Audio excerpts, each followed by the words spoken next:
اولین ویدیوی یوتیوب. علی فکر کن صبح شنبه اول صبح باشی بری ورزش کنی، یه هفته دیگه به درد نمیخوره، صبح شنبه بعد بگیری بخوابی.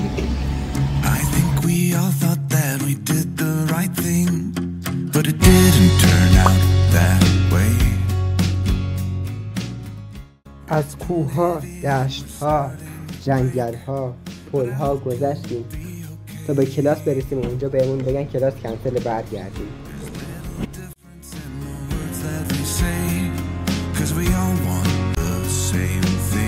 یکی از بچه‌ها ما رو فرستگاه مترو رسون، از اونجا رفتم مطب دندون پزشکی.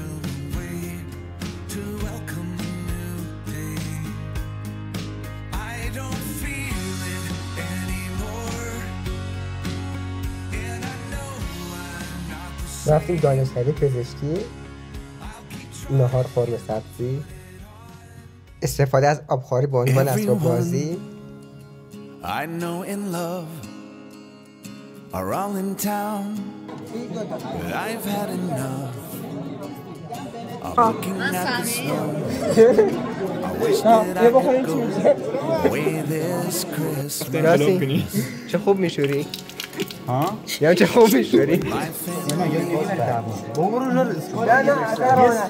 یه ثانیه تو بیماری راه نداره. بیا آب روشون میگن اینا تموم روش کمیش شستن او بریم میشه آب بخوری.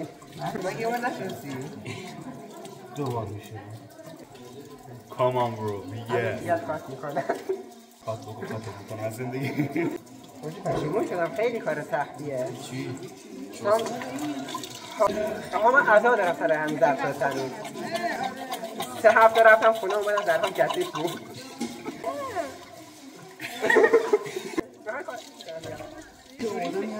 بوداش دختره به نقا فیلم من نساشتی بیام برو خیلی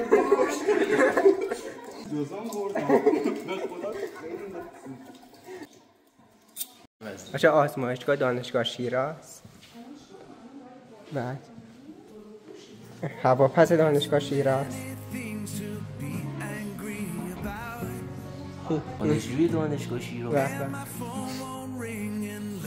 لولای دانشگاه شیراز، سطح اعتماد دانشگاه شیراز به دانشجوها، کفتر بیبار. آج چقدر کفتر رو اینجا بیحالم. بچه ها دانشکده اصلی دندون پزشکی اینجا، چون بخش درمانی و آموزشیش با همه حراست دم در واسه کارت دانشجویی.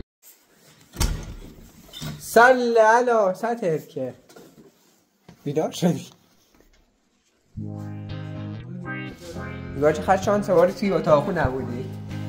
آخه اتاقو گربه چه گربه شیشه نگاه کن، لولهشون نشتی داشته، دیوارهاشون نابود شده. آب اومد داخلش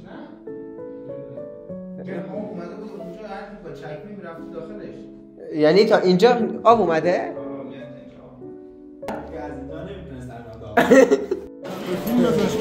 صبحونه یه هفته من، حلوا، پنیر، شیر، بیسکویت و نسکافه. رو خونده میتونه بخونید. این که من بخوام بیام